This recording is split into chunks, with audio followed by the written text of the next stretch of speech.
हाँ जी, very good morning everyone. अच्छे से पढ़ाई कर रहे होंगे आप लोग, ऐसी आशा करता हूँ मैं। ठीक है ना सर।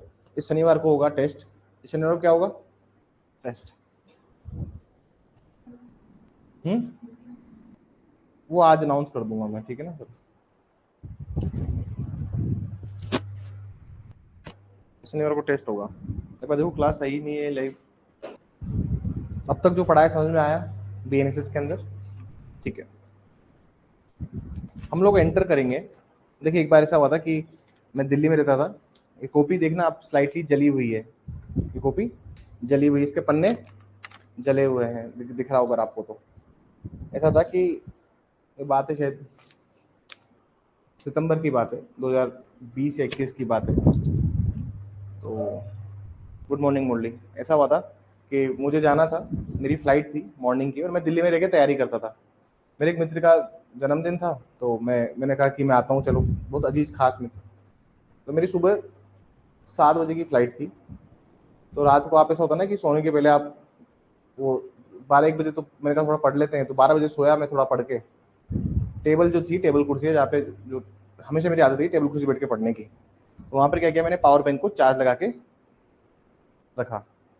तो रात को 2 बजे, तो एक मेरे साथ एक लड़का रहता था, आशीष। अब आशीष जो है वो गुजरात में जैसे लगे हुए हैं। ठीक है। तो आशीष बहुत अच्छा मित्र है। और तो आशीष को मैं हमेशा पुश करता था कि भाई बन सकता है, बन सकता है, हो जाएगा, हो जाएगा, हो जाएगा। तो क्योंकि उसने लिटिगेशन स्टार्ट कर दी थी। तो रात को 2-2:30 बजे वो भी सो रहा है, एकदम से पावर बैंक में ब्लास्ट होता है। और ये जो मेरी, एक तो ये, और एक ये देख रहे होंगे आप, ये भी थोड़ा जला हुआ है। मेरे सीआरपीसी का भी। तो उस रात में मैं सीआरपीसी ही पढ़ रहा था इसी नोट से। 2021 की बात होगी। तो जैसे ही मेरे तो नींद खुलती नहीं है। कोई भी आ जाए, तूफान आ जाए, चोर आ जाए, भूकंप आ जाए, बारिश आ जाए, मतलब भूकंप भी आ जाए तो भी मेरी नींद नहीं खुलेगी। तो आशीष उठा, आशीष ने उठ के बोला कि भाई आग लग गई। और वैसे करके बैठे बैठे देख रहा है। मैंने प्रॉम्प्टली उठा मैं, क्योंकि इस पे आग लगी है तो मतलब इलेक्ट्रिसिटी की वजह से लगी है। तो पहले मेन पावर्स डाउन डाउन करी, उसके बाद मैं एक गीला पोछा लेके उसको सीधा डाल दिया ताकि ऑक्सीजन की सप्लाई रुके। And I did in hardly 30 seconds. मेरे नोट्स बच गए उस दिन। तो कॉपी आपको लगता होगा सर ये कॉपी ऐसी कैसे जली हुई? इस कॉपी में चार्ज फ्रेमिंग भी और जजमेंट राइटिंग भी है। इस कॉपी में थोड़ा सीआरपीसी का पोर्शन भी है। जैसे ही जहां जगह मिलती थी वहां से नोट्स में पहले बना लेता था। ठीक है सर,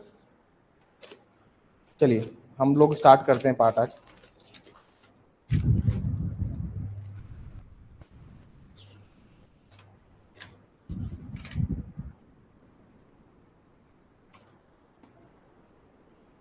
प्लीज सेक्शन निकाल लीजिए।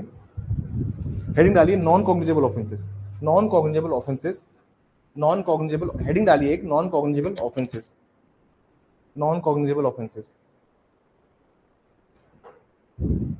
और जब दिल्ली में था, साथ साथ उस टाइम पे प्रैक्टिस भी चल रही थी। मतलब ऐसा नहीं था कि मैं फुल टाइम में पढ़ाई में एंगेज था, मैं लिटिगेशन भी करता था। फिर शाम को जैसे अपने सुप्रीम कोर्ट में मैं ऑलमोस्ट शाम को 7-8 बजे में अपने चैम्बर से आ जाता था। उसके बाद खाना खाया, 9 बजे थोड़ा पढ़ लिए, 12-1 बजे तक मैं रेगुलर पढ़ता था। वो तो एक समय था। देखो, आप एक समय में होते हो ना फेस में, जब आप बनना चाहते हो, बन रहे हो, मेहनत कर रहे हो, लगातार प्रयास जारी है। 155 सेक्शन लिखिए 174। नॉन कॉग्निजेबल केसेस, असंज्ञेय मामले, असंज्ञेय मामले या असंज्ञेय अपराध, जैसा भी आप इसको जानना चाहें वैसे डाल सकते हैं। तो जब आप इसके प्रोविजंस को रीड करेंगे, 174 निकालिए प्लीज। 174 बात करता है information as to the non cognizable cases and investigation of such cases. Information as to the non cognizable cases and investigation of such cases. अब सर ये होता क्या चीज है, इसको थोड़ा सा समझने का प्रयास कीजिए। असंज्ञेय मामलों के बारे में इत्तला या मामलों का अन्वेषण। मामलों का अन्वेषण। देखिए, मान लीजिए एक ऐसा मैटर हुआ है आपके लोकल एरिया में। मान लीजिए आप एक लोकल एरिया के मजिस्ट्रेट हैं। एक ऐसा मैटर हुआ है जो कि कॉग्निजेबल नहीं है, जो कि संज्ञेय नहीं है। पुलिस वाला क्या करता है, आपको पुलिस वाला बोलता है कि ऐसा करो, आप एक कंप्लेन दे दो फॉर्मल, हम देखेंगे, जांच जांच करेंगे। क्या बोलता है? हम दे दो आप मैटर, हम जांच करेंगे, अगर मामला बनेगा तो आपको दोबारा बुला लेंगे, फिर हम एफआईआर दर्ज कर लेंगे। तो सीधी एफआईआर दर्ज नहीं करते पुलिस वाले। क्योंकि पुलिस वालों को ये अप्रेंशन होता है, उनको ये डर होता है कि यार कहीं ये मैटर जो है, कहीं ये मैटर बाद में असंज्ञेय मिल गया तो फिर पुलिस वालों के साथ दिक्कत होगी, क्योंकि पुलिस वालों को खुद को परिवादी बनना पड़ता है। मैंने आपको बताया ना कंप्लेंट की परिभाषा में है ना, कंप्लेंट की डेफिनेशन हमने देखा कि पुलिस वाला लेटर ऑन खुद खुद क्या बनता है, खुद परिवादी बनता है। तो पुलिस वाले रिलेक्टेंट होते हैं थोड़े से इस मामले में। अब अमूमन जब भी आप मामले लेके जाएंगे, सर आप कोई सा भी मैटर लेके जाइए, पुलिस वाले क्या बोलेंगे कि एक खाली कागज पर आप कंप्लेन दीजिए अपनी थानाधिकारी महोदय के नाम से। उसके बाद में और जो कागज होता है उस कागज को भी एक फोल्डिंग करने की स्टाइल होती है। मतलब ऐसा नहीं है कि जस्ट अगर कोई पुलिस स्टेशन नहीं गया और कभी किसी ने अगर दर्ज नहीं कराई ना sir, there is a certain way. जैसे मान लीजिए ये कागज है, इस पर कुछ लिखा होगा, मान लीजिए ये एप्लीकेशन है ना, इसको ऐसे करके ऐसे करना होता है, ऐसे करके ऐसे करो फिर ऐसे लिखो, ये चीज खाली रहनी चाहिए, क्योंकि इसको फिर वो रजिस्टर में लगाते हैं। इसका पीछे का वजह क्या होती है, इसको ऐसे क्यों करवाते हैं, क्योंकि सर एक डायरी होती है जिसको मैं आज बहुत प्रैक्टिकली मैं आपको समझा देता हूँ। सर एक डायरी होती है, उसको हम कहते हैं NCR diary, non cognizable cases को रिपोर्ट करने की खुद की एक डायरी होती है। अलग अलग तरह की डायरी पढ़ाऊंगा मैं आपको नेक्स्ट 10 to 15 डेज में।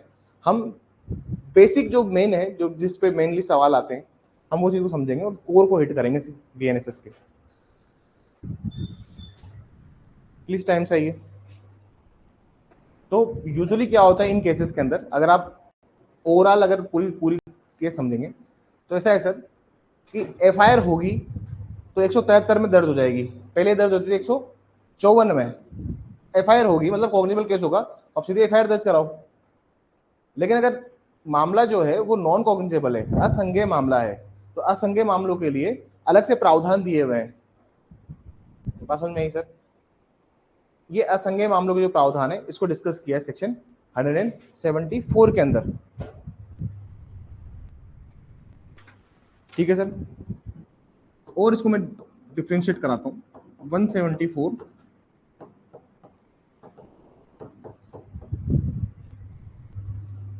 ठीक है सर, ये है नॉन कॉग्निजेबल केसेस, और ये है सर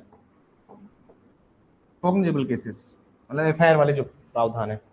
ये है नॉन कॉग्निजेबल केसेस और दूसरा है कॉग्निजेबल केसेस का। ये असंज्ञेय प्रावधान के बारे में बात कर रहे हैं और उनको थोड़ा सा समझने की कोशिश कीजिएगा। ठीक है ना सर? पहला पॉइंट लिखिए,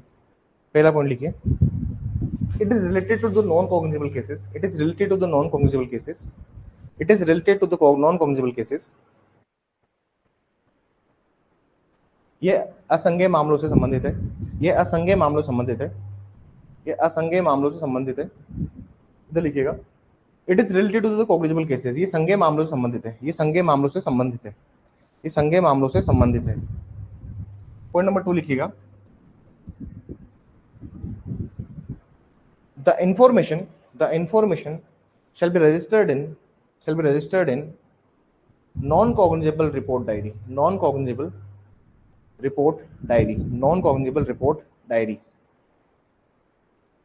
सूचना को असंज्ञेय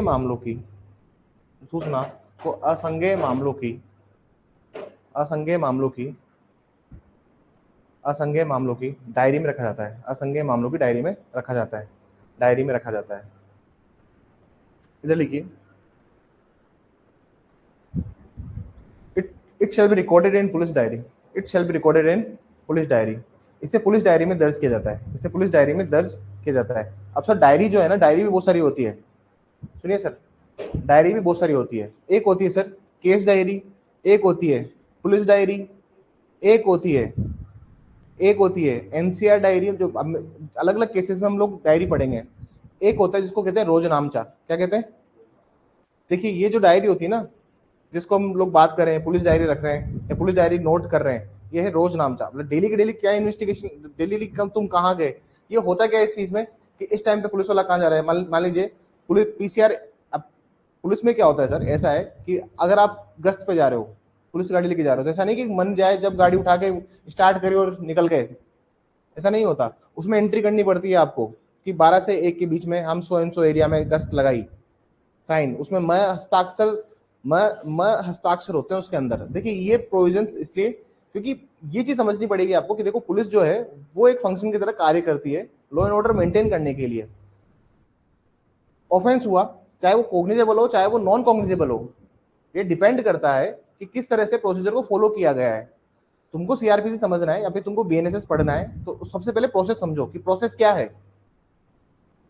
अभी मैं सीधा बोलूं कि लिखना स्टार्ट करो सेक्शन, तो इस तरह वो समझ में नहीं आएगा, क्योंकि ये प्रैक्टिकल थिंग्स होती है जो कोर्ट में चलती है।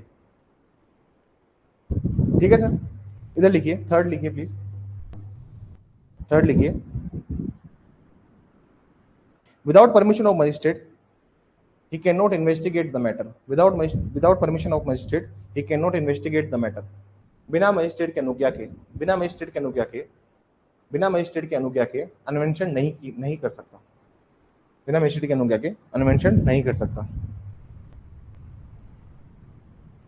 इधर लिखिए, इसमें ब्रैकेट में लिख लेना 174 क्लोज टू, ब्रैकेट में क्या लिखना 174 2। ठीक है, इधर लिखिए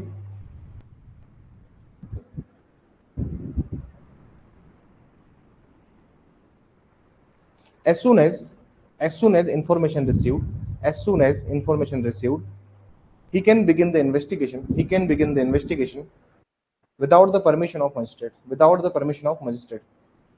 जैसे ही सूचना प्राप्त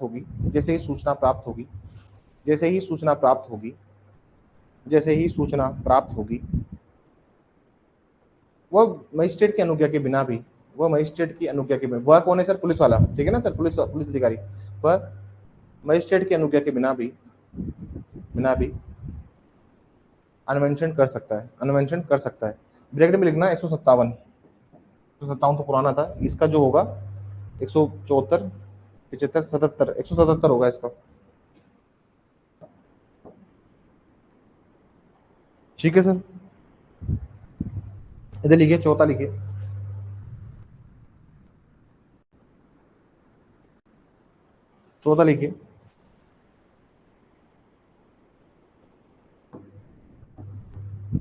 ओनली लोकल जुरिडिक्शन, देख लेते हैं एक बार कौन सा है।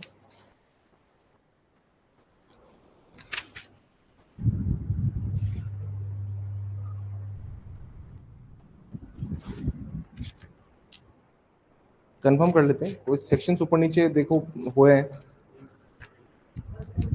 तो 175 लिखिए प्लीज, 175 लिखिए। कुछ सेक्शंस इन्होंने मर्ज भी किए हैं, मतलब कुछ सेक्शन क्या किए इन्होंने, मर्ज कर दिए। चलिए लिखिए, only local jurisdiction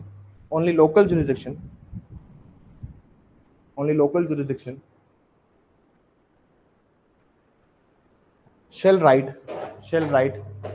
the information in the diary। केवल स्थानीय अधिकारिता वाले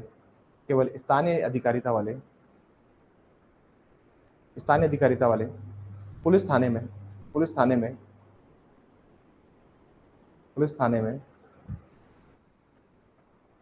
सूचना लिखी जाएगी।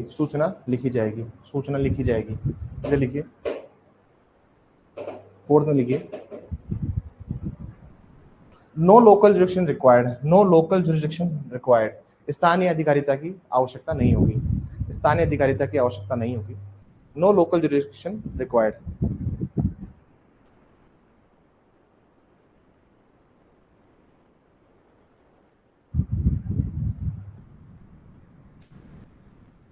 ठीक है सर, अब डायरेक्ट निकाल लीजिए और थोड़ा सा लिखने का कार्य करेंगे। 174 पे आ जाइए प्लीज।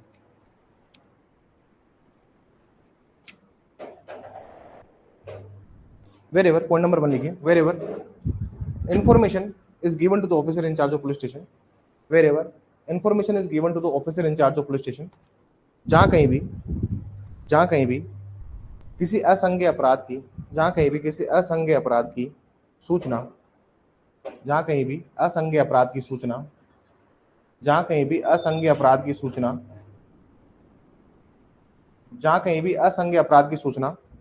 पुलिस थाने के बाहर साधक अधिकारी को दी जाती है, वेरेवर इंफॉर्मेशन, जब टाइम से आया कीजिए प्लीज, और जहाँ लेट आते हो तो जहाँ जगह मिलती है वहां बैठ जाओ, घुस के बैठने की जरूरत नहीं है।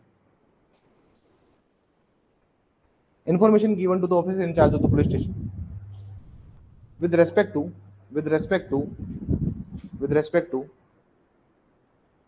non cognizable offense with respect to non-cognizable offense taken place within the local limits of jurisdiction, taken place within the local jurisdiction of limitation, within the local jurisdiction of police station, within the local jurisdiction of police station, police थाने के बाहर साधक अधिकारी को जो कि उस थाने की सीमाओं के भीतर है, जो कि उस थाने की सीमाओं के भीतर है, जो कि उस थाने की सीमाओं के भीतर है। पॉइंट नंबर 2 लिखिए, पॉइंट नंबर 2 लिखिए। then he shall enter the substance of such information, then he shall enter the substance of such information। Second point से लिखिए, तो वह ऐसी इत्तला का सार, तो वह ऐसी इत्तला का सार, तो वह ऐसी इत्तला का सार पुस्तक में विहित करेगा, पुस्तक में विहित करेगा। substance of the information in the book, substance of the information in the book, substance of the information in the book। This book is known as non-cognizable report diary, non-cognizable report diary। इस पुस्तक को असंज्ञेय अपराधों में इस पुस्तक को असंज्ञेय अपराधों में दर्ज की जाने वाली डायरी के रूप में जाना जाएगा, दर्ज की जाने वाली डायरी के रूप में जाना जाएगा। थर्ड पॉइंट लिखिए, he shall do following things, the police officer shall do following things। Police अधिकारी निम्नलिखित कार्य करेगा, पुलिस अधिकारी निम्नलिखित कार्य करेगा। Point number A, refer the informant to the magistrate, इत्तला देने वाले को मजिस्ट्रेट के पास जाने के लिए निर्देशित करेगा, इत्तला देने वाले को मजिस्ट्रेट के पास जाने के लिए निर्देशित करेगा, इत्तला देने वाले को मजिस्ट्रेट के पास जाने के लिए निर्देशित करेगा। पॉइंट नंबर 2, और थर्ड में ना सेकंड पॉइंट चल रहा है, ठीक है ना सर। ये पॉइंट नंबर 2 सेकंड लिखिए, बी लिखिए, ए लिखिए, बी लिखिए, जैसे भी आपको लिखना है उसमें लिखिए, he shall send all the report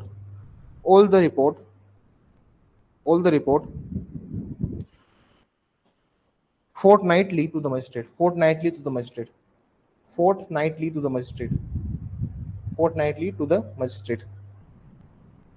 वह ऐसे सभी मामलों की पाक्षिक दैनिक डायरी,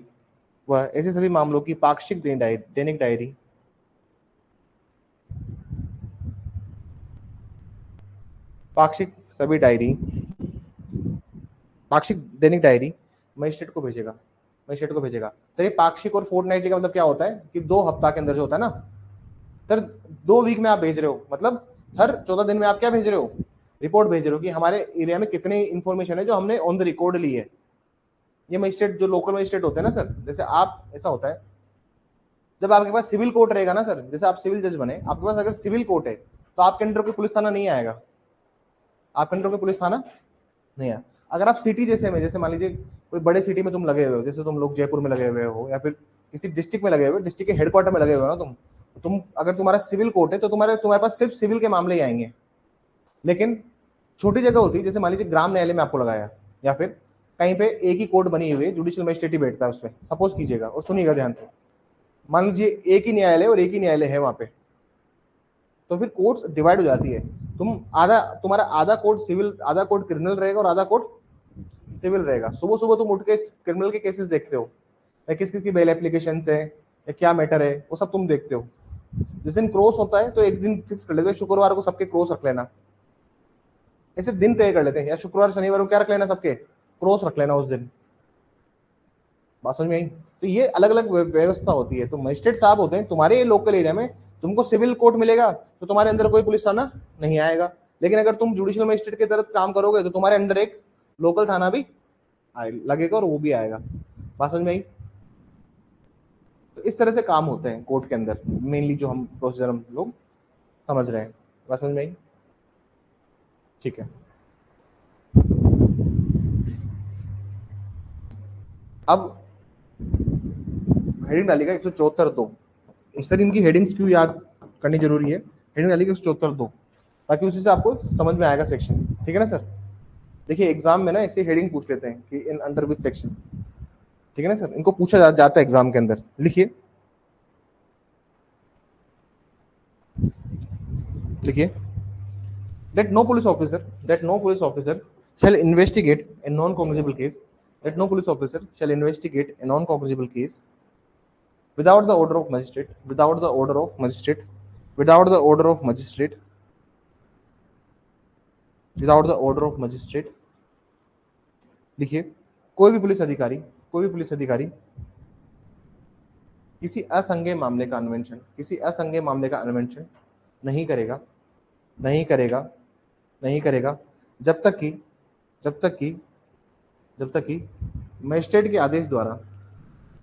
मजिस्ट्रेट के आदेश द्वारा अनुज्ञेय ना कर दिया जाए,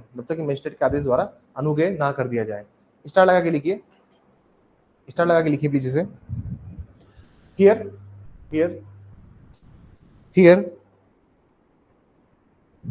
the magistrate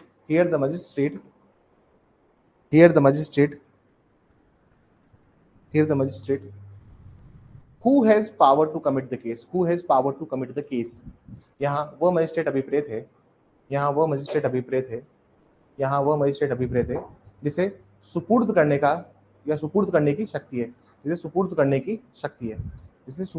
की शक्ति है। सर आप लोगों ने देखा होगा, मैंने आपको कमिटल पढ़ा दिया और सुपुर्द करना समझा दिया, तो इसलिए मैंने पहले वाले पीछे जो पार्ट थे उनको समझाया, वरना अभी यहाँ पर अटक जाते हैं कि सुपुर्द क्या होता है, कमिटल क्या होता है। Committal we already done under section 232, जो पुराना 200 होता है। तो हमने समझ में सर, तो मजिस्ट्रेट साहब वही होंगे जिनको क्या होगी, कमिट करने की पावर होगी, इनको शक्ति वो है कि वो सुपुर्द करने की जिनका शक्ति है, वही मजिस्ट्रेट साहब इसको कर सकते हैं। आगे लिखिए, थर्ड पॉइंट लिखिए 174(3), जल्दी लिखिए सर, लिखवाना बहुत सारा है। लिखिए,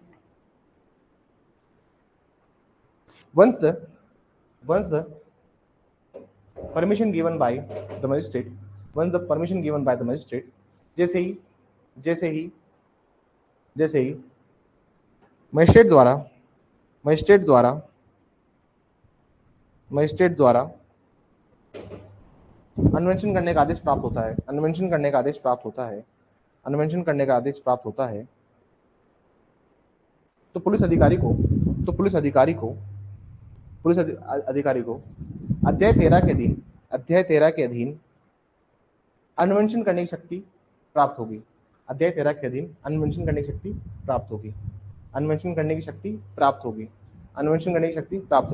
क्या लिखा है? Once given by the magistrate, the police officer shall have all the powers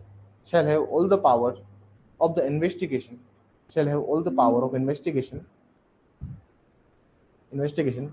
as per under chapter 13, paragraph change करके स्टार बना के लिखिए, the police officer can do all things, police अधिकारी समस्त कार्य कर सकता है सिवाय, the police officer can do all things, police अधिकारी समस्त कार्य कर सकता है सिवाय, except he cannot arrest without warrant, सिवाय वह बिना वारंट के गिरफ्तारी नहीं कर सकता, ठीक है सर? 174(4) में लिखिए। जहां समझ में नहीं आया सर, कोई भी बोल दीजिए, क्लास इतने बच्चों आप क्लास में, जहां समझ में नहीं आएगा ना सर, रोक के समझा दूंगा। शर्म वरम मत करना, लो में शर्म नहीं की जाती है सर, ठीक है ना सर? लो में शर्म नहीं की जाती है। एक किस्सा है मेरे वकालत का, उसमें ऐसा था कि मैं नया लिटिगेशन करने गया था और मेरे को किसी कोर्ट में मेंशनिंग के लिए भेज दिया कि जाओ मेंशन करके आओ। उन जज साहब के बारे में सब ये कह रहे थे कि बहुत ही एक नंबर के, आप ही समझ लीजिए कि बहुत ही रिलेक्टेंट है डेट आगे देने में, एडजर्न करने में, वो एडजर्न नहीं करते थे, ठीक है ना सर? तो रिस्क तो था, लेकिन मैंने कहा चलो पूछ लेते हैं, मनाई तो करेंगे। तो सर पूछने में कुछ नहीं जाता, and he has given me date. क्या बोला उन्होंने डेट दे दी। जो सीनियर से उन्होंने बोला कि यार यंग एडवोकेट्स को सपोर्ट करते थे ना, तो फिर वो उस कोर्ट में फिर मुझे भेजते हमेशा कि आप जाइए इसमें। अगर अर्ली हियरिंग करनी है तो भी मेरे को भेजते थे। एक दो बार आर्गुमेंट भी किया मैंने, 2-4 बार इस कोर्ट में। तो पूछ लेना चाहिए सर, नहीं आता तो पूछ लो यार क्या जा रहा है आपका, क्या समझ में नहीं है पूछ लेना। ठीक है सर, कहाँ पहुंचे हम लोग? हाँ 174(4) में लिखिए प्लीज।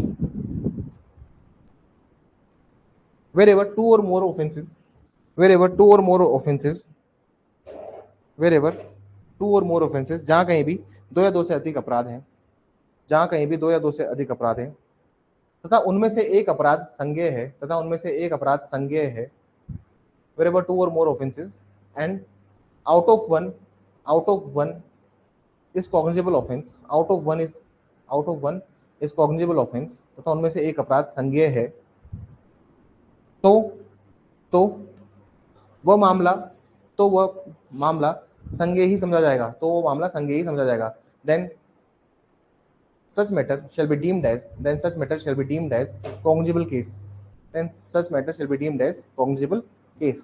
कहने का मतलब क्या है सर? जैसे मान लीजिए डिफेमेशन कर रहा है सर, ठीक है ना सर, पब्लिकली खड़ा होकर आपके ऊपर 4 गाली दे रहा है आपको, और उसने ऐसे भी कह दिया कि कहीं अकेला मिल गया तो हाथ पांव तोड़ के हाथ में दे दूंगा। ऐसे बोलते हैं ना, हाथ पांव तोड़ के हाथ में दे दूंगा, ये क्या कुछ अजीब तरीके धमकी है, लेकिन हाथ पांव तोड़ के सर हाथ में दे दूंगा सर, ठीक है ना सर। ये बोलते हैं क्रिमिनल इंटिमिडेशन, आपराधिक अभित्रास, क्या बोलते हैं सर? आपराधिक अभित्रास, क्रिमिनल इंटिमिडेशन। अब आप क्रिमिनल इंटिमिडेशन की बात करोगे तो सर वो बनता है क्या, वो क्या बनता है सर? डिफेमेशन क्या है? Non cognizable. तो कहना चाह रहा है सर जहां कहीं भी एक से अधिक अपराध है, लेकिन अब बहुत सारे अपराधों में से एक अपराध क्या है? कॉग्निजेबल। तो आप पूरे को ही क्या मानोगे? ऐसा है सर, 323 जो होता है ना, 323 मतलब आप समझ लीजिए पुराना, जो मैं आईपीसी की बात कर रहा हूँ, उनसे इसका मतलब होता था, उसका मतलब होता था वॉलंटरी कॉजिंग हर्ट। क्या बोलते थे उसे? वॉलंटरी कॉजिंग हर्ट, मतलब स्वेच्छाया उपहति कारित करना, इसको हम लोग ऐसे कहते थे, स्वेच्छाया उपहति कारित करना। अब वॉलंटरी कॉजिंग हर्ट की अगर मैं बात करता हूं तो वो जो पूरा अपराध है, वो पूरा अपराध है सर असंज्ञेय, नॉन कॉग्निजेबल केस है सर। लेकिन जब वो जुड़ जाता है किसके साथ में? रॉन्गफुल रिस्ट्रेंट के साथ में, 341 के साथ में, तो इसकी वजह से वो अपराध क्या बनता है? वो कॉग्निजेबल बनता है। तो कहने का मतलब क्या है सर? अगर एक से ज्यादा अपराध है और अपराध जो है सर, देखो इसमें तो एफआईआर होगी नहीं, सिंपल अगर किसी को थप्पड़ मारोगे उसमें एफआईआर होगी नहीं, जब तक ये नहीं लगेगा एफआईआर नहीं होगी। तो कहने का मतलब क्या है सर? एक से ज्यादा अपराध है और अगर एक भी अपराध, इवन सिंगल ऑफेंस अगर कॉग्निजेबल बन रहा है तो उसका मतलब क्या है? फिर उसको पूरा कॉग्निजेबल ही मानो आप, फिर पूरा संज्ञेय मानो उसे। बात समझ में आई सर? सर ये क्लोजेस पूछ लेते हैं इसके, इस जो चैप्टर है ना सर, इसमें क्लोजेस बहुत इंपॉर्टेंट है, कुछ कुछ सेक्शंस के, सबके नहीं। एक तो 154, 155 हो गया, 156 जो पहले था पुराना, इसमें इन्वेस्टिगेशन की पुलिस कहाँ पे मजिस्ट्रेट साहब ऑर्डर दे देते हैं, या फिर आप बात करते हो 164 की कन्फेशन की, या फिर आप बात करते हो कुछ कुछ सेक्शन है, मतलब ये जो चैप्टर है इसमें से 5 सेक्शन ऐसे हैं जिसके क्लोजेस भी आपको याद होने चाहिए। समझ में ही बात? ठीक है सर, कहाँ थे हम लोग? ठीक है, 174 हो गया ना खत्म, बस सर इतना ही है 174। किसका नाम लिखेंगे? केशव लाल वर्सेस स्टेट ऑफ बिहार। बस अब कैसे से कैसे लिखवाने हैं sir?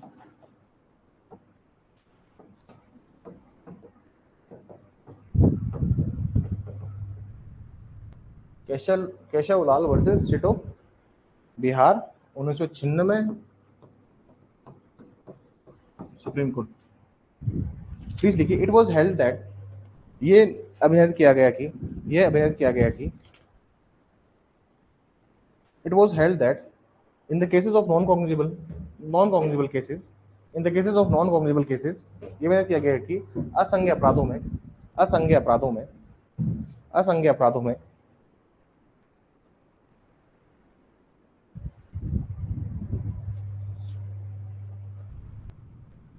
in the cases of non-criminal cases, if the police officer investigate the matter, without the permission of the magistrate,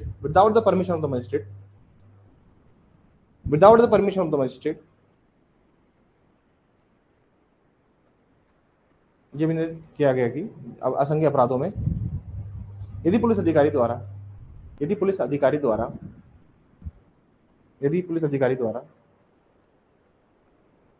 बिना मजिस्ट्रेट की अनुज्ञा के भी अन्वेषण किया जाता है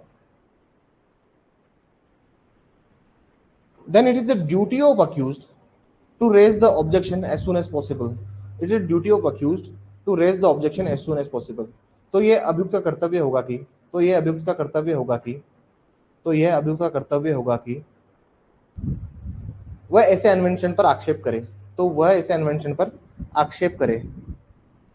It is the duty of accused to raise the objection as soon as possible. आक्षेप करे so that investigation can be stopped, ताकि अन्वेषण को रोका जा सके. Full stop.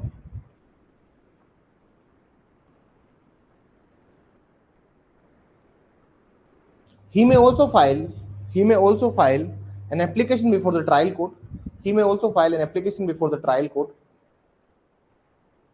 अभियुक्त विचारण करने वाले न्यायालय के समक्ष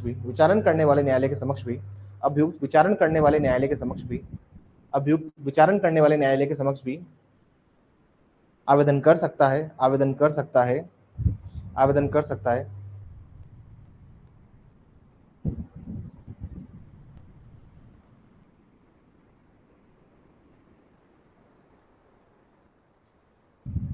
The trial court, full stop रखना है. The trial court may stop the investigation or it may refuse to take cognizance. विचारण करने वाला न्यायालय, पूर्ण विराम लगा के लिखना. विचारण करने वाला न्यायालय या तो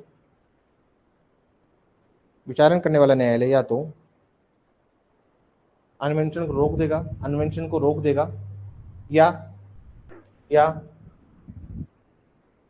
या उस पुलिस रिपोर्ट पर संज्ञान नहीं लेगा. और इट में refuse to take cognizance on police report. आगे लिखिए. फुल स्टॉप लिखना. if it does not work then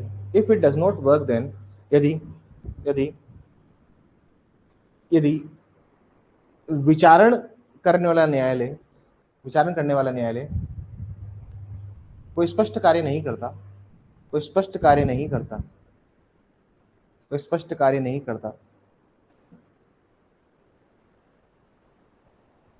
तो अभियुक्त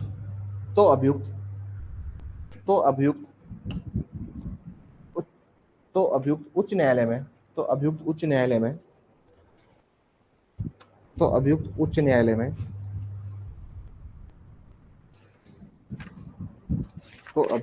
न्यायालय में धारा 528 बीएनएसएस में आवेदन कर सकता है. क्या लिखा है इंग्लिश में? If it does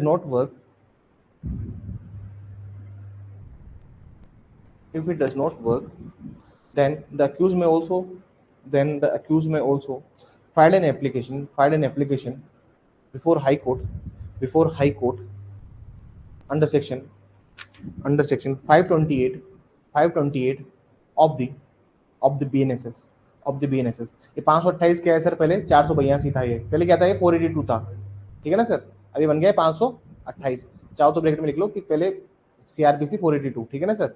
इसके एप्लीकेशन लगा दे. अब प्रोसीडिंग चेंज करो. अब पैराग्राफ चेंज करो.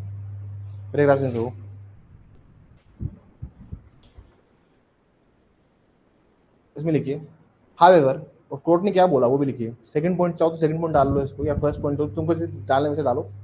However, if there is a delay in raising such objection, if there is a delay in raising such an objection, यदि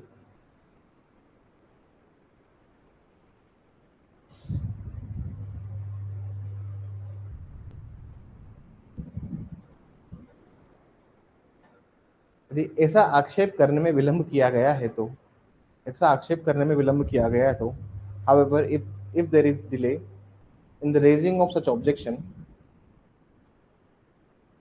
and the trial has reached at advanced stage, the trial has reached at the advanced stage, तथा विचारण तथा विचारण तथा विचारण एक अग्रिम स्तर तक जा चुका है, तथा विचारण एक अग्रिम स्तर तक जा चुका है, अग्रिम स्तर तक जा चुका है, then the court find may difficult then the court find may difficult to quash such proceeding, to quash then the court find may difficult to quash such proceeding, तो न्यायालय ऐसी प्रक्रियाओं को खारिज करने में कठिनाई महसूस करते हैं। पैराग्राफ चेंज करके लिखिए, The examination of section 465 CRPC, the examination of section 465 CRPC, the examination of section 465 CRPC, bracket में लिखना 511 BNSS, ब्रैकेट में लिखना 511 BNSS, the examination of section 465 CRPC will be conducted, लिखिए धारा 465 CRPC, ब्रैकेट में लिखना धारा 511 BNSS के तहत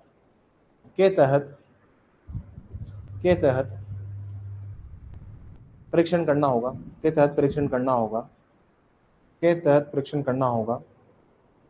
तथा उस अनुसार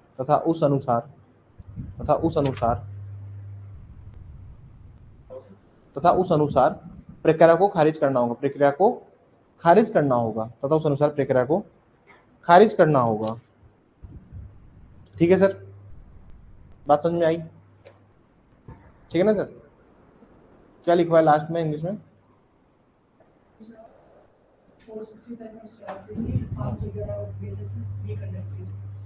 and quashing will be done accordingly, तो उस अनुसार प्रक्रिया को खारिज करना होगा, ठीक है सर?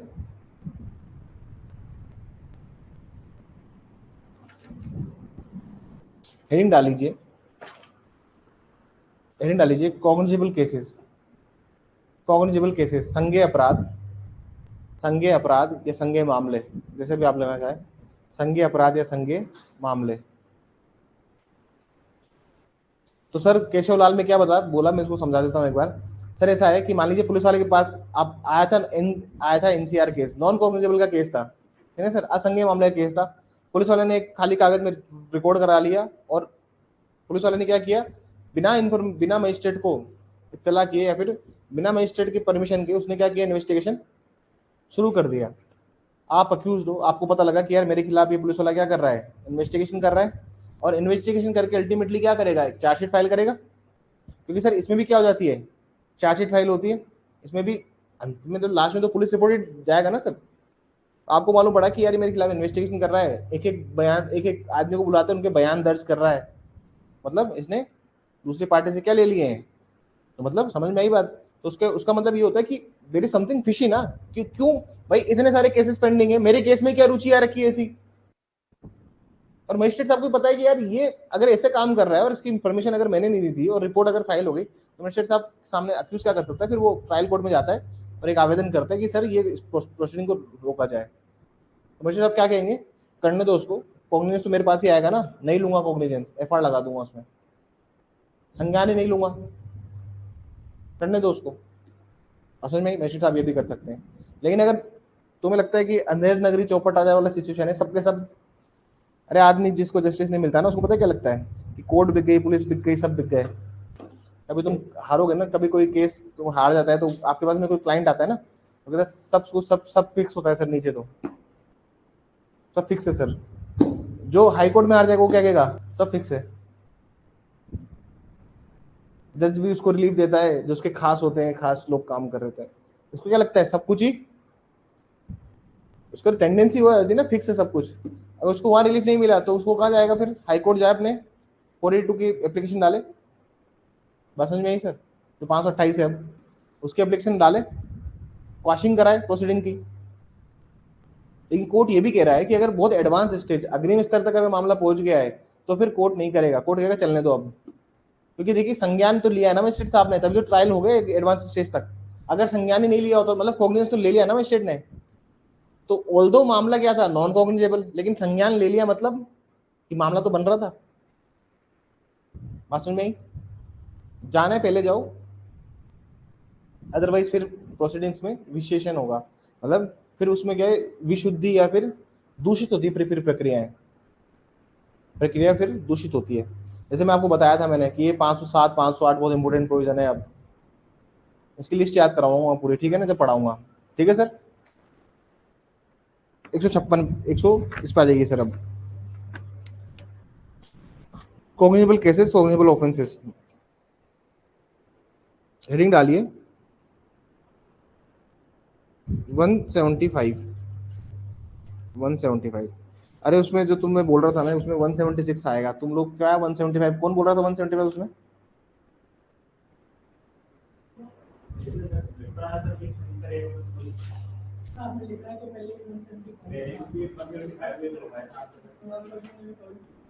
अरे भाई मैं 157 अलग लिखा रहा था यार, उसमें करना 176 करना, 176 क्या, सॉरी हाँ 176 करना उसमें, 176 कीजिएगा प्लीज उसमें, जहाँ पे इन्होंने 175 करवाया होगा। अभी क्यों होगा वो मैं अभी बताऊंगा सर, आप लोगों को पढ़ाऊंगा ना, अभी पढ़ ही रहे हैं उसको, इसी को देख रहे हैं हम लोग।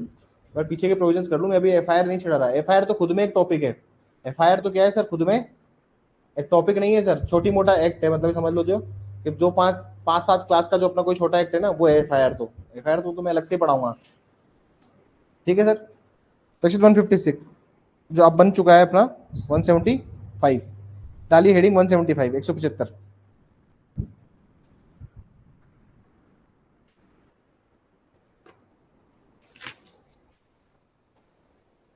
ठीक है सर, लिखिए इसमें, इसमें लिखिए 175 में पहला पॉइंट आगे लिखिए, this is an enabling provision, this is an enabling provision, enabling provision, ये एक सशक्त प्रावधान है, ये एक सशक्त प्रावधान है जो कि पुलिस अधिकारी को, जो कि पुलिस अधिकारी को अनवेंशन के लिए, जो कि पुलिस अधिकारी को अनवेंशन के लिए, जो कि पुलिस अधिकारी को अनवेंशन के लिए अनुग्रह करता है, पुलिस अधिकारी को अनवेंशन के लिए अनुग्रह करता है।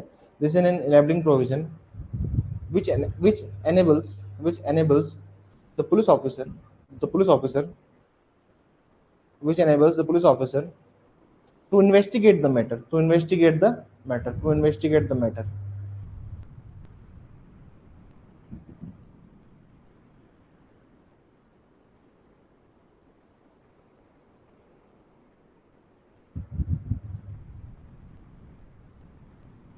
इसमें लिखिए,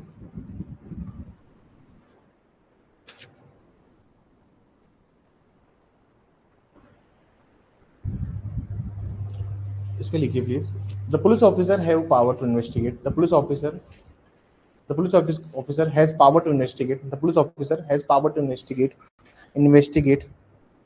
any cognizable case, any cognizable case, any cognizable case without the order of magistrate, without the order of magistrate। लिखिए, पुलिस अधिकारी को, पुलिस अधिकारी को, पुलिस अधिकारी को मजिस्ट्रेट के आदेश के बिना भी, मजिस्ट्रेट के आदेश के बिना भी संज्ञेय मामलों में, संज्ञेय मामलों में अनवेंशन करने की शक्ति प्राप्त है, संज्ञेय मामलों में अनवेंशन करने की शक्ति प्राप्त है, अनवेंशन करने की शक्ति प्राप्त है, अनवेंशन करने की शक्ति प्राप्त है। Full stop। The police officer can investigate, the police officer can investigate, the police officer can investigate, investigate any cognizable case, any cognizable case,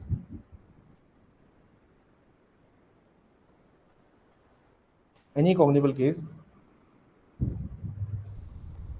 in which the court have, in which the court have power to, power to inquire or trial, power to inquire or trial as per chapter 13, as per chapter 13, as per chapter 13। Police अधिकारी police अधिकारी police अधिकारी उन क्षेत्रों में भी अन्वेषण कर सकता है, उन क्षेत्रों में भी अन्वेषण कर सकता है जो कि अधिकारिता रखने वाले न्यायालय जो कि अधिकारिता रखने वाले न्यायालय जो कि अधिकारिता रखने वाले न्यायालय जो कि अधिकारिता रखने वाले न्यायालय को अध्याय 14 में अध्याय 14 में जांच या विचारने की शक्ति के रूप में प्राप्त है। जांच या विचारने की शक्ति के रूप में प्राप्त है। जांच या विचारने की शक्ति के रूप में प्राप्त है। इंग्लिश में कहां तक लिखा था? इस पर चैप्टर 14 मैंने क्या 13 लिखा हुआ होगा ना? पुराना था 13 क्या था? पुराना, जो कि अध्याय 14 के अधीन प्राप्त है। तो मतलब मैंने आपको सर एग्जांपल दिया था कि मैं जा रहा था सर कहाँ से, जयपुर से लेकर निजामुद्दीन जा रहा था। अब सर ट्रेन के साथ दिक्कत क्या है ना कि जूते चोरी हो जाते हैं ट्रेन में। ट्रेन का प्रॉब्लम क्या है ट्रेन के सफर में? कि जूते चोरी हो जाते हैं। अब लोग क्या करते हैं, सीट के नीचे से घुसा देते हैं, बैग के बीच में दबा देते हैं, वो अलग बात है।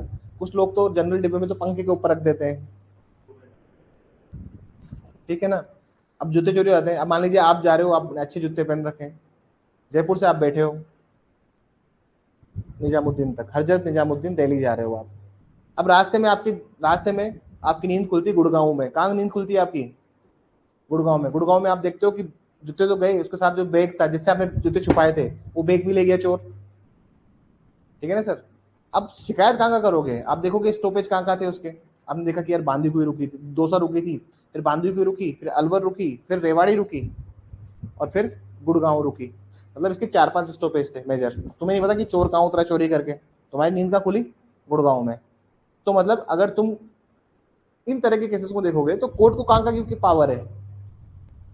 कोर्ट के पास में पावर है, चाहे तो भाई भले से चोरी हुई है तो तुम चाहो तो गुड़गांव में एफआईआर दर्ज करा दो। अगर तुम चाहो तो जयपुर में दर्ज कराओ जहां से तुम बैठे थे, तुम चाहो तो दिल्ली कराओ। It's a very wide power. तो जितनी कोर्ट की पावर है इंक्वायरी करने की या फिर ट्रायल करने की, न्यायालय के पास जितनी शक्ति है जांच करने की या विचारण करने की, वही शक्ति किसके पास है? पुलिस वाले के पास भी है। पुलिस वाला भी मान लीजिए आपने सोचा छोड़ो यार, घूम गया, अब दिल्ली जाके एफआईआर दर्ज कराऊंगा मैं। तुम दिल्ली गए और तुमने जाके दिल्ली में एक रिपोर्ट दर्ज करवा दी कि भाई चोरी करी है सफर के अंदर, ठीक है ना। और तुम थे कोई मंत्री जी के जवाई, ठीक है सर, तुम जज बन गए। तो जज बनने के बाद तो उनके रिश्ते आते, ठीक है सर। और तुमको जब रिश्ता आया मंत्री जवाई का तो तुम भाई हाई प्रोफाइल कैसे तुम्हारा? तो मंत्री जी ने फोन कर दिया एसपी को कि अपने जवाई साहब का बैग गुम गया है। हैंड टू हैंड पाबंद हो गई सबके सब। सिस्टम बहुत तेज है और सिस्टम क्या है? सुस्त है। सिस्टम क्या है? ऐसा था, मोदी जी की बहन थी या कौन थी यार, उनका पर्स या बैग कुछ चोरी हो गया था एक बार, दिल्ली की बात है, अभी 1-2 साल पहले। उस चोर को ढूंढ निकाला 1 घंटे के अंदर पुलिस ने। 1 घंटे में चोर को ढूंढ निकाला। मोदी जी की भतीजी थी ऐसा कुछ थी, दिल्ली गई थी, ऑटो में बैठ के जा रही थी, किसी को बैग छीन के ले गए। तो सर लगा तुम्हारे पीछे, मान लीजिए पुलिस वाले को पाबंद कर दिया कि आप इस मामले की सब करेंगे, जांच विचारण सब, मतलब इन्वेस्टिगेशन पावर आप ही है। तो पुलिस वाला क्या करेगा? उठा के पहले स्टेशन जाएगा, सारे स्टेशन जाएगा, पूछेगा कौन से कलर का बैग था, काले कलर का बैग था, ठीक है। तो सबके सब जितने भी स्टेशन थे बीच में, दौसा, बांदीकुई, ट्रेन वाले से पूछेगा कि ट्रेन कहीं रुकी तो नहीं रास्ते में। और वो जो भी इन्वेस्टिगेशन कर रहा है ना सर, उसको डायरी में नोट कर रहा है। इस डायरी को कहते हैं हम लोग केस डायरी। क्या कहते हैं इसे? कि केस डायरी क्या होती है इसका भी मत तो समझाऊंगा, अब बस तुम कहानी सुनते रहो। अब वो क्या करेगा पुलिस वाला? सबसे पहले जाएगा वहां पर, कहाँ जाएगा?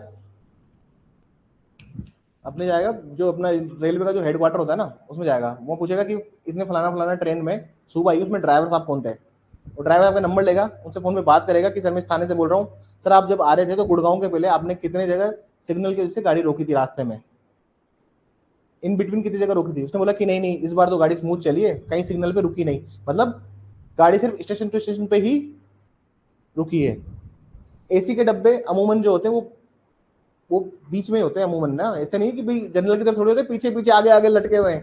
तो मतलब सिंपल सी बात है सर। अब उसका एरिया ऑफ इन्वेस्टिगेशन का स्कोप क्या हो गया है? छोटा हो गया है। अब उसको क्या करना है? जितने स्टॉपेज थे बीच में, जयपुर, गांधीनगर रुके हो तो गांधीनगर, वरना फिर दौसा, बांदीकुई, अलवर, रेवाड़ी, अभी 4-5 स्टेशन पे वो जाएगा।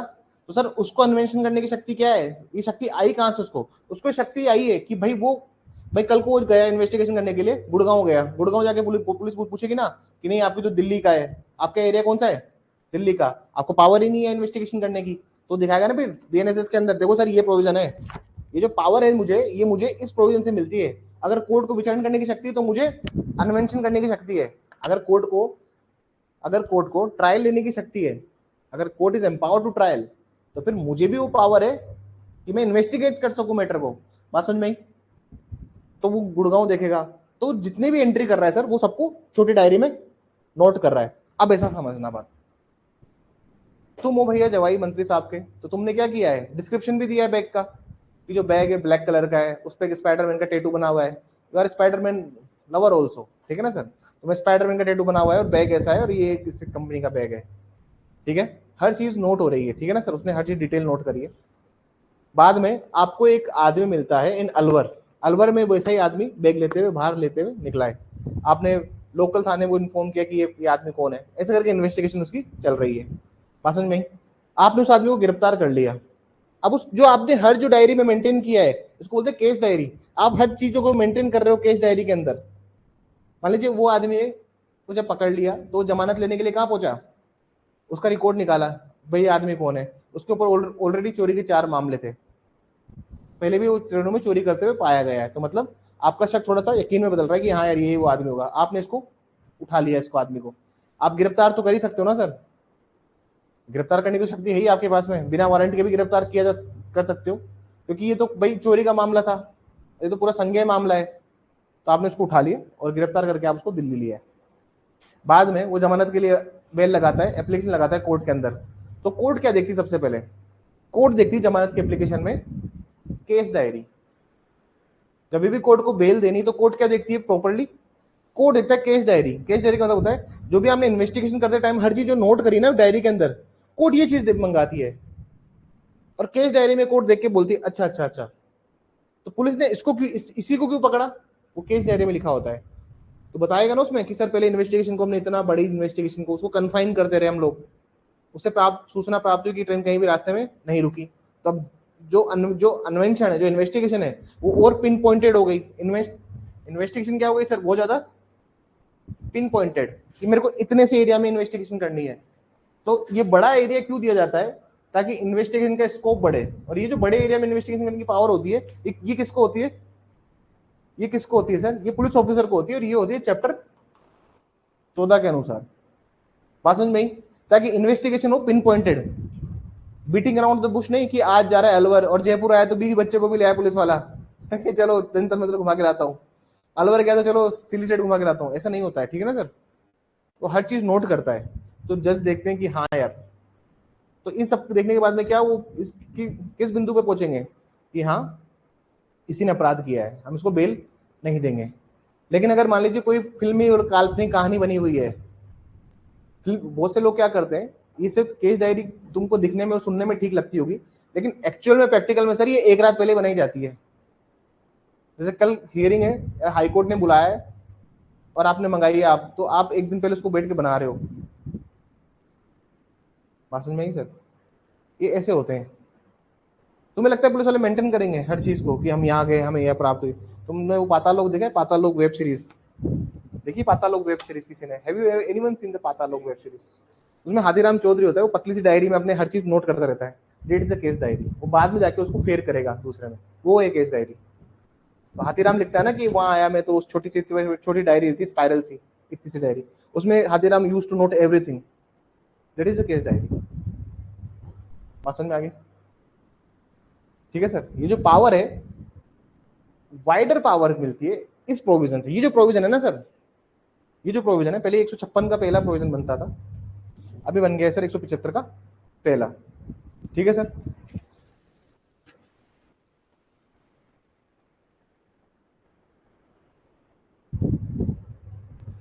अब ये प्रोवाइजो नया जोड़ा इन्होंने। Now this proviso they have added a new provision. जितने भी मेजर चेंजेस हुए ना सर इस पार्ट में हुए हैं। मतलब हम सबसे पहले इसको क्यों पढ़ रहे हैं सर? क्योंकि सर इसी में सबसे ज्यादा बदलाव हुए हैं। अमेंडमेंट जो मेजर जो पोर्शन है ना बीएनएसएस के अंदर, वो इस पार्ट के अंदर है। हम इसको पहले पढ़ेंगे ताकि तुमको याद होना स्टार्ट हो चीजें। ठीक है सर? लिखिए, प्रोवाइजो लिखिए, परंतुक, इसका परंतुक लिखिए। wherever wherever wherever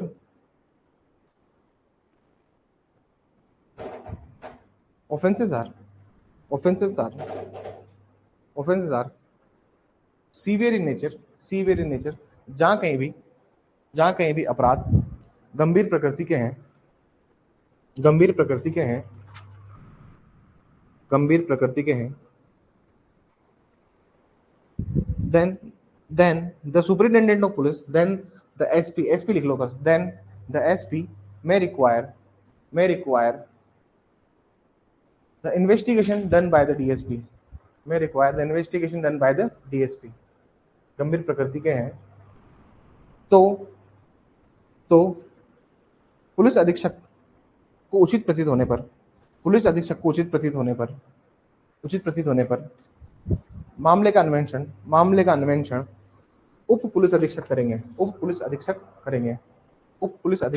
करेंगे। थोड़ा माइक जो है ना, इसमें से हवा आती है, किसी ने क्लास में देखा? कोई अगर पुराना रिकॉर्डेड लेता हो तो ऐसे फील होता है।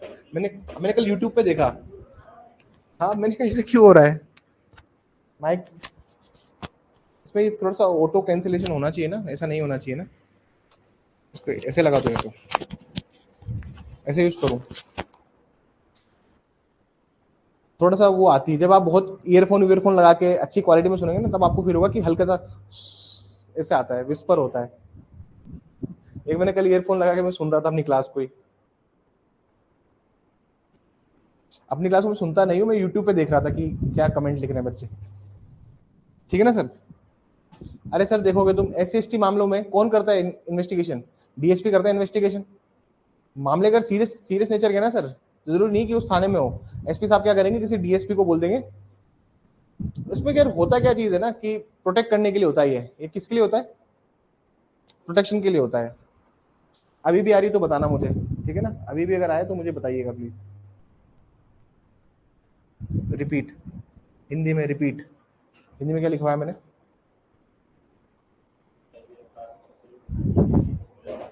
दीजिए। जहां कहीं भी अपराध, परंतु मिलेंगे, जहां कहीं भी अपराध गंभीर प्रकृति के हैं तो पुलिस अधीक्षक को उचित प्रतीत होने पर मामले का अन्वेषण उप अधीक्षक करेंगे, उप पुलिस अधीक्षक करेंगे। पुलिस अधीक्षक को उचित प्रतीत होने पर मामले का अन्वेषण उप अधीक्षक करेंगे, लीजिए सर।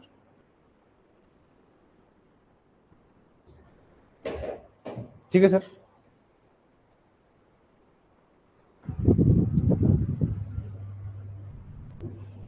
ठीक है, मेनू नोट हुआ आपका?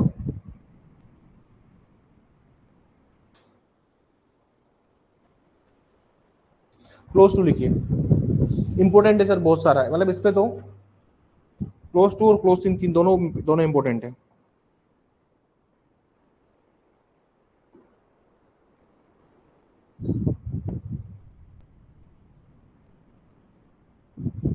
No police officer shall be in question, no police officer shall be in question, shall be called in question लिखिए, shall be called in question, no police officer shall be called in question on the ground that he is not empowered to do investigation, on the ground that he is not empowered to do investigation, किसी भी police अधिकारी को कार्रवाई के दौरान इस आधार पर प्रश्नगत नहीं किया जाएगा, कार्रवाई के दौरान इस आधार पर प्रश्नगत नहीं किया जाएगा, कि वह अन्वेषण के लिए प्राधिकृत नहीं था,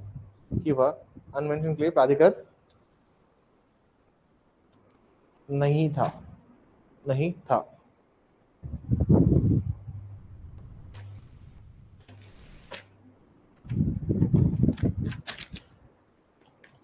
ठीक है सर,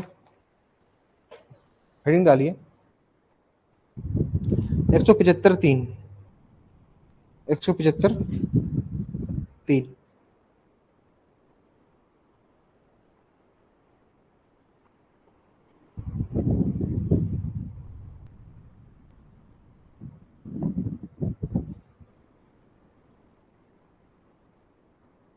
कुछ कुछ प्रोविजंस नए ऐड हुए हैं सर यहाँ पर। अगर दो पुराने बच्चे है कोई जिसने सीआरपीसी को पहले पढ़ा हुआ है, देखो मैं आपको बहुत ही ज्यादा बताऊं, ये जो प्रोविजन है ना सर, इन प्रोविजन में सबसे ज्यादा बदलाव आए हैं। हम सबसे पहले इसी को इसलिए पढ़ रहे हैं कि मुझे इस पार्ट में जो मेजर चेंजेस है मैं उसको कराना चाहता हूँ आप लोगों को। तो जिन बच्चों के पास में पुराना कोई बैरेक्ट लाया है, कोई हैज एनीवन हैज ओल्ड बैरेक्ट?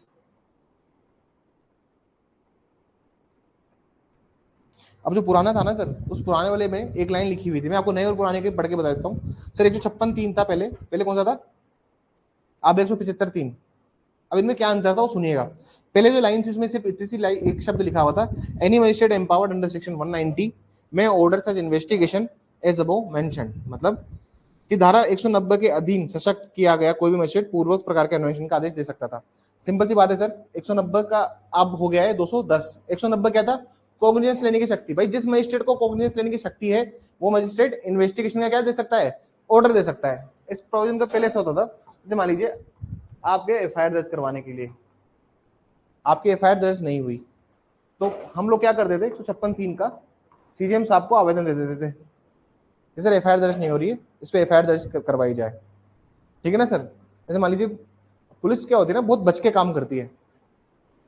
ठीक है सर, पॉलिटिकल मैटर है, पुलिस वाले एफआईआर दर्ज नहीं कर रहे, you just go to the judicial 156(3) में आप यहाँ चले जाइए, उस मजिस्ट्रेट के पास में जाओ जो कि कॉग्निजेंस लेने के लिए एम्पावर्ड है, जो कि संज्ञान लेता है मामले का, उस न्यायालय में लगाओ। तो अमूमन संज्ञान जो है वो सीजीएम साहब ही लेते हैं, फिर वो मैटर को मेक ओवर कर देते हैं, बाकी लोगों को सुपुर्द कर देते हैं मामला कि भाई तुम संभालो। जैसे मैं सीजीएम हूँ और मेरे अंडर मान लीजिए आप 8-10 लोग क्या है, आप सारे 8-10-12 लोग मेरे अंडर क्या करते हैं, जुडिशियल मजिस्ट्रेट लगे हुए हैं, तो मैं संज्ञान लूंगा और आपको दिन भर मेक ओवर करता रहूंगा कि आज ये लो केस लो, ये लो केस लो, ये लो केस पकड़ो। समझ में आई बात? मेरा मेनली ये काम है। तो मैं इसकी एप्लीकेशन लगाता था, लेकिन अब इसमें आ गए चेंजेस। अब प्रोविजन पढ़िए नया वाला, अब प्लीज नए वाला पढ़िए।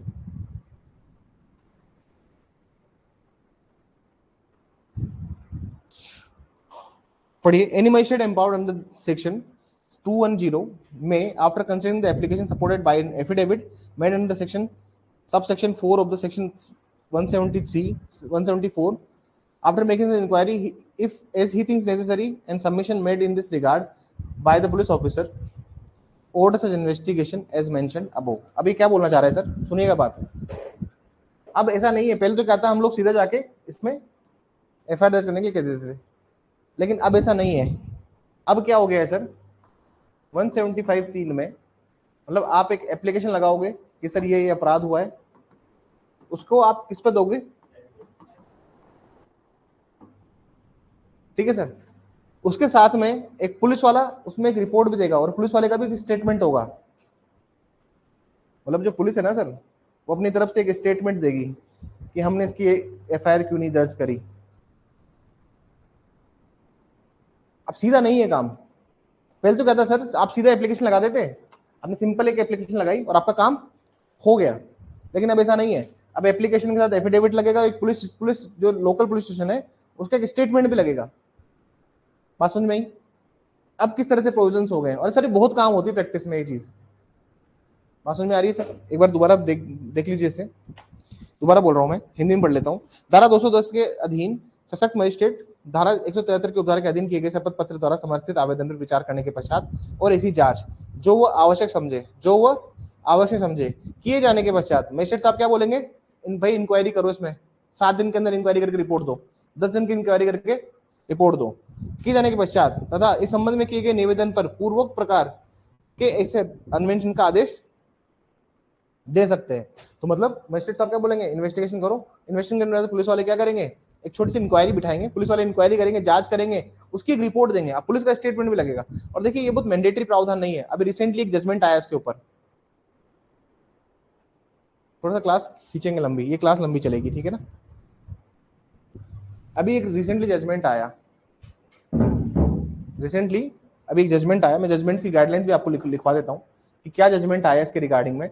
और उस जजमेंट में क्या बोला गया, आप भी ये सुनिए, जजमेंट में बोला गया कि कितना मैंडेटरी है, क्या इंक्वायरी करते हो, क्या उस टाइम पर दूसरी पार्टी को भी सुनना होगा। सर ऐसा होता है कि जांच का मतलब क्या होता है, जांच का मतलब होता है कि दोनों पक्षों को सुना जाए, तभी तो जांच होती है ना। क्या एक तरफा जांच होती है कभी, क्या वन साइडेड इंक्वायरी होती है क्या, बात समझ में आई। तो मतलब आप अगर इंक्वायरी का ऑर्डर दे रहे हो तो क्या दूसरी पार्टी को इंक्वायरी करने का राइट नहीं है क्या, क्या दूसरी पार्टी अपना पक्ष नहीं रखे, क्या वो राइट नहीं है आपके पास। मैं अक्यूज की साइड की बात कर रहा हूं, किसकी बात कर रहा हूं मैं। जैसे मान लीजिए एक आदमी ने आरोप लगाया है कि इस सो एंड सो आदमी ने ये काम किया है, मजिस्ट्रेट के सामने आप चले गए आवेदन लेके कि सर देखो ये एप्लीकेशन लगा रहा हूं मैं, आप इन्वेस्टिगेशन का ऑर्डर दे दो। एफआईआर तो दर्ज करी नहीं सर, लेकिन अब इन्वेस्टिगेशन का क्या दे दो, आप आदेश दे दो। अब इन्वेस्टिगेशन का क्या दे दो, ऑर्डर दे दो। अब जब पूरे प्रोविजन सब समझ में आ रहा है तो भाई मजिस्ट्रेट साहब क्या बोल रहे हैं अपने वाले प्रोविजन में कि देखो एप्लीकेशन दो, एफिडेविट में दो, मजिस्ट्रेट साहब को ठीक लगता है तो इंक्वायरी करेंगे, इंक्वायरी की जो रिपोर्ट आएगी उसका स्टेटमेंट होगा उसके बाद। तो पुलिस वाला जब इंक्वायरी कर रहा है तो अक्यूज के भी तो बयान दर्ज होने चाहिए ना, अपराधी को भी तो पूछे। इसके ऊपर जजमेंट आया।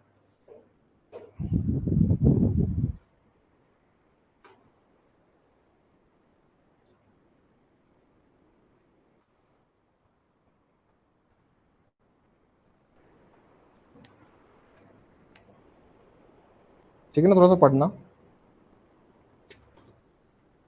In fact, यहाँ से देखना, in fact, magistrate ought to direct the investigation by the police only where the assistance of the investigation is necessary. The court feels that the cause of justice is likely to suffer in the absence of the investigation by the police. मतलब ये कहना चाह रहे हैं sir इस judgement में बोला, जहां पर इन्होंने ऐसा कहा कि अगर मजिस्ट्रेट साहब को ठीक लगता है तो पुलिस वालों को बोलो कि सर आप जाके थोड़ा सा इंक्वायरी करो, उसके बाद में इस मैटर की इंक्वायरी करो, फिर हमें दो। ये कह रहा है कि अगर मजिस्ट्रेट को लगता है, मजिस्ट्रेट को लगता है कि असिस्टेंट जरूरी है, असिस्टेंट मतलब सहायता चाहिए किसी इन्वेस्टिगेशन एजेंसी की, तो ही आप ऐसा, तो ही आप ऑर्डर करो। लेकिन अगर इंटरेस्ट ऑफ जस्टिस में ये है कि पुलिस वालों को बोलने की जरूरत नहीं है, स्पष्ट ही अगर दिख रहा है कि हाँ सर गड़बड़ हुई है, तो फिर आवश्यकता नहीं है बोलने की आपको। ठीक है ना सर, फिर कहने की आवश्यकता नहीं पड़नी चाहिए। आगे पढ़िए। The magistrate is not expected to mechanically direct the investigation by the police. The magistrate is not expected to mechanically direct the investigation by the police. Examining the facts, circumstances of the case, investigating whether the state machinery is actually required or not. If the allegations, यहाँ से पढ़िएगा please. If the allegations made in the complaint are simple. अगर जो complaint में जो allegation दिए गए हैं, मान लीजिए 156(3) में आप 175(3) में आप है, तो वो कंप्लेंट का रूप ही ना, जो एप्लीकेशन है वो परिवाद के रूप में ही है, तो उस परिवाद के रूप में क्या हो रहा है, इन्वेस्टिगेशन करने के लिए बोला जा रहा है। तो पढ़िएगा इसको। द मजिस्ट्रेट इज नॉट, यहां से पढ़िए, the if the allegation made in the complaint are simple and the where court can straight away proceed to conduct a trial, the magistrate is expected to record evidence and proceed further in the matter instead of passing to buck the police under the section 156 of CRPC. अगर उसको लग रहा है कि भाई straight forward matter बन रहा है तो सीधा इन्वेस्टिगेशन के लिए ऑर्डर दे। अगर मैटर सीधा बन रहा है तो सीधा ऑर्डर दे। ये बीएनएसएस के ऊपर बात, बीएनएसएस के ऊपर आने वाला पहला जजमेंट है ये, समझ में आई बात। प्रकाश ओम प्रकाश अंबेडकर जो है, ठीक है सर।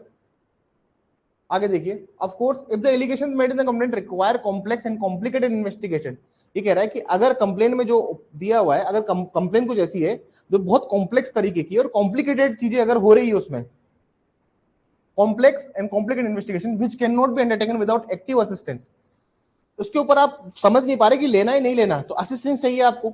अगर आपको सहायता चाहिए तो फिर आप बोलो इंक्वायरी के लिए।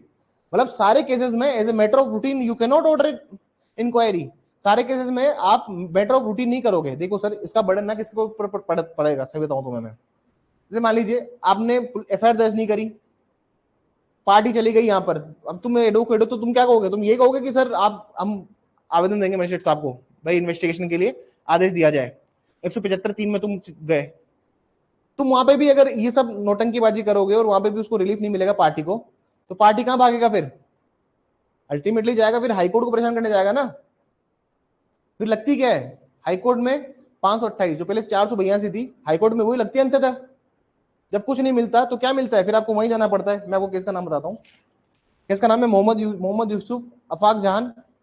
कि सर एफआईआर दर्ज नहीं होगी तो आप कहां जाओगे, फिर हाईकोर्ट ही जाओगे अंततः। तो बर्डन किसका बढ़ रहा है इन सबसे, हाईकोर्ट का ही बर्डन बढ़ेगा। तो इस वजह से सुप्रीम कोर्ट ने बोला कि अगर स्ट्रेट फॉरवर्ड मैटर बन रहा है, अगर प्रत्यक्ष रूप से लग रहा है कि भैया कि अपराध हुआ है, डायरेक्ट ऑर्डर करो इन्वेस्टिगेशन को।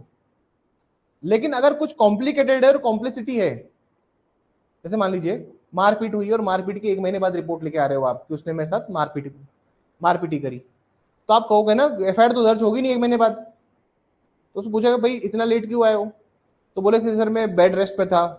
तो भाई मेडिकल रिपोर्ट दे। सर घर पे ही आयुर्वेदिक आदमी है, घर पे ही आयुर्वेद किया है सर, तो फिर कैसे होगा बताओ। प्रॉब्लम क्या है ना कि अगर कुछ ऐसा है और लगता है कि यार स्ट्रॉन्ग मामला तो है लेकिन कॉम्प्लिकेटेड है, तो फिर इन मामलों में दो ना आप इन्वेस्टिगेशन के लिए, छोटी सी इंक्वायरी कर लो जाओ, ऐसा हुआ था नहीं हुआ था। जहां मारपीट हुई बता रहा है, वहां पे आसपास दुकान वालों से पूछ लो कि कुछ हुआ था क्या महीने भर पहले, किसी को मारा पिटाई की थी क्या। बात समझ में, ये तो इंक्वायरी होती है बेसिक। तो इस केस में पूरा बोल बताया है, ठीक है ना सर, मैं आपको बता देता हूँ। If the allegation made in the complaint require complex and complicated investigation which cannot be undertaken without active assistance and expertise of the state machinery, it would only be appropriate for the magistrate to direct investigation by the police authority.